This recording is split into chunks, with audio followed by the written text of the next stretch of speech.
এবার আমি যখন খুঁজে খুঁজে দেখতে পাচ্ছি না, তখন দেখি আমার মেয়েকে আমি ওই ঘরের মধ্যে দিয়ে পাই।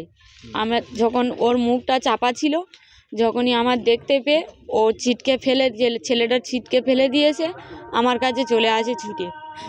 তখন আমি ছেলেটাকে আটকাতে চেষ্টা করেছি, ছেলেটা আমার হাত ছিটনা মেরে দিয়ে চলে গেছে, পালিয়েছে। আমি এখন ফোন করেছিলাম ওর বাবাকে, ওর বাবা আসলো, এসে খোঁজাখুঁজি করলো, তখনই ছেলেটা পালিয়েছে। আমার মাথায় তখন অতটা আসেনি যে আমি কাকে ফোন করব আর কাকে বলবো, তখন আমার মাথাতে আসেনি। আমি অজ্ঞান হয়ে পড়ে গেছিলাম ওখানে।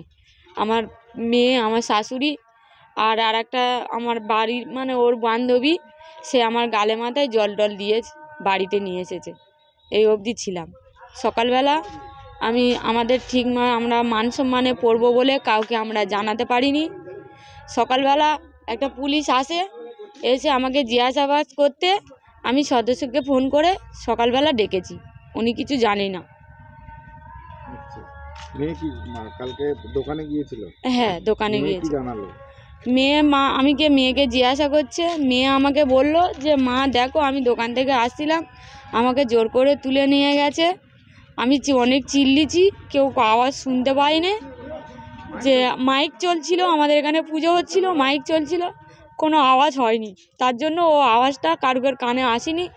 সেই সময় তখনই ও তুলে নিয়ে গেছে। কি বলেছে, কি বলে তুলে নিয়ে গেছে বা সেখানে গিয়ে কি হয়েছে? ওর বলেছে যে তুই আমার সাথে, ও বলছে যে আমাকে কেন তুলে নিয়ে যাচ্ছ, আমি কি করেছি।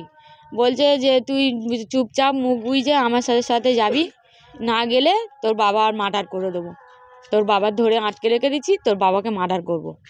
এই মতো ধরে নিয়ে গেছে।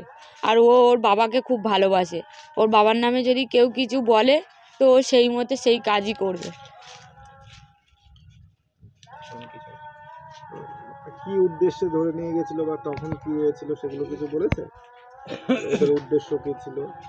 ও বলছিল যে মা আমাকে নিয়ে গেছিল, খারাপ কাজ করবে বলে আমাকে নিয়ে গেছিল। আপনি এখন কি চাইছেন? আমি চাই যে ছেলেটার শাস্তি হোক। আপনার নাম কি? আমার নাম সুপ্রিয়া দেবনাথ।